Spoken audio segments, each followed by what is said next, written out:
Good afternoon, I'm Sean Yao, and this is One News Now. Malacanang has confirmed the resignation of Sugar Regulatory Administration Chief David Alba. In a statement, Palace said that Alba's resignation will be effective April 15 on the directive of President Bongbong Marcos. It added that Alba cited his worsening health condition as a reason for his resignation. Board member Pablo Azcona earlier confirmed that the SRA administrator had submitted his resignation. He also believed that the latest sugar importation issue had nothing to do with it. Yung in-explain po sa amin ng DA is it was because of his health po. Parang yung sabi po ng mga doon is he was having problems with his blood pressure. Sa office din po, ilang beses na po sila nagsasabi na mataas po yung blood pressure niya. And then they were getting concerned na rin po yung mga employees namin na close to him.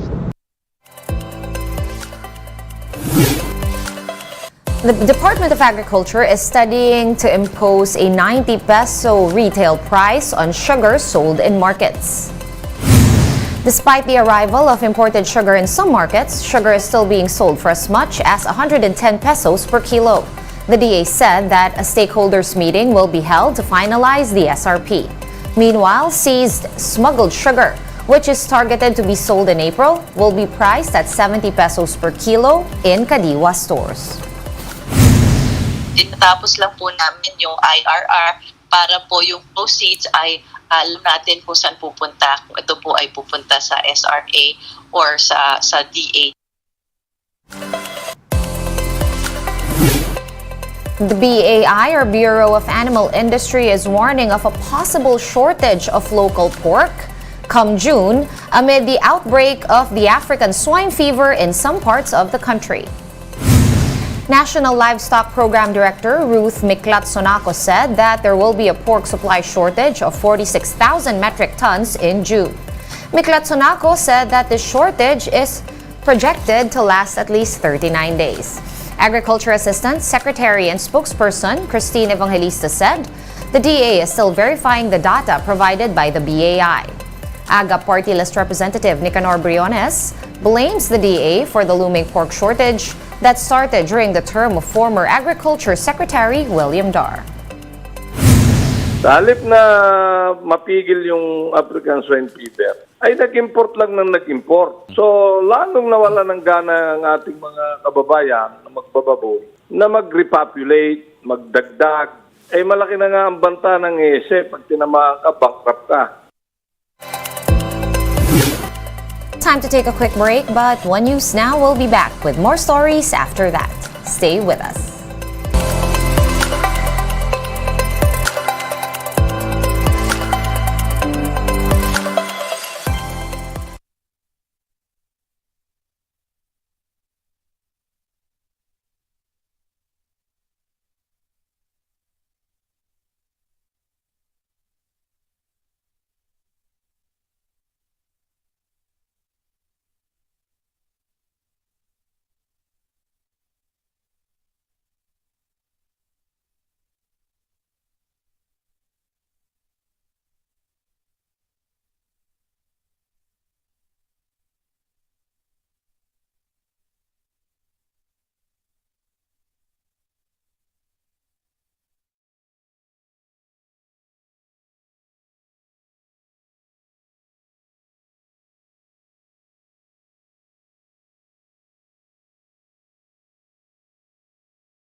You're still watching One News Now. I'm Sean Yao.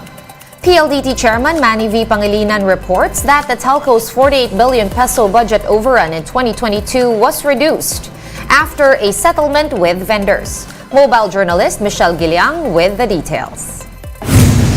PLDT says it found no evidence of fraud or bad faith in the 48 billion peso budget overrun case which came to light last year. It attributed the overrun to overorders of 5G technology between 2019 to 2022. In a press conference Thursday afternoon, the telco giant also said the figure in question has been cut down to 33 billion pesos after negotiations with major vendors. Our forensic review of the circumstances surrounding the CAPEX expenditure disclosed in the December 16, 2022 is substantially complete and identified no evidence of fraud, bad faith conduct on the part of any employee of the company, and no basis to restate the company's historical financial statements. So our 2022 audited financial statements is unqualified and no restatement. PLDT Chair Manny Pangilinan also assured shareholders that the financial and operating conditions of PLDT remain strong and that they're not expecting a downgrade of their credit standing. We're relieved that that is the case, and it's now incumbent upon management and the board to get back on the saddle and move forward and demonstrate that despite this big hump on the road, the financial and operating conditions of the company remain strong. But the budget overrun did hit PLDT's bottom line.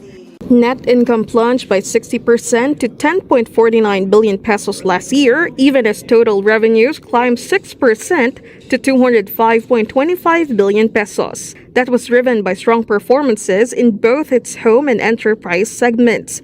Also, revenues from the fiber business shot up 45% on year to 48.5 billion pesos, with the telco booking 514,000 new subscribers last year. For this year, it's looking to spend between 80 to 85 billion pesos in capex, and CEO Al Panlilio says they're expecting revenue growth in the mid-single digits.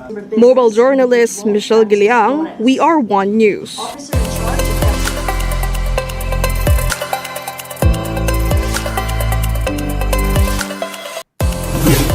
Let's now take a quick look at today's other top stories. The number coding scheme in Metro Manila will be suspended during the Holy Week from April 6 to 10. More than 2,000 MMDA personnel will also be deployed for the agency's Oplan Metro Alalay Semana Santa 2023. President Bongbong Marcos is urging the public to be continuously vigilant amid the string of gunfights in Masbate. A firefight ensued between communist rebels and armed forces in the province earlier this week. Senator Amy Marcos has dismissed rumors that her mother, former First Lady Imelda Marcos, has passed away. This is after the rumor trended on social media. Imelda's niece, Eliza Romualdez Valtos, has likewise denied the supposed death of her aunt last night. One News Now will be back at 3 p.m. I'm Sean Yao. We are One News.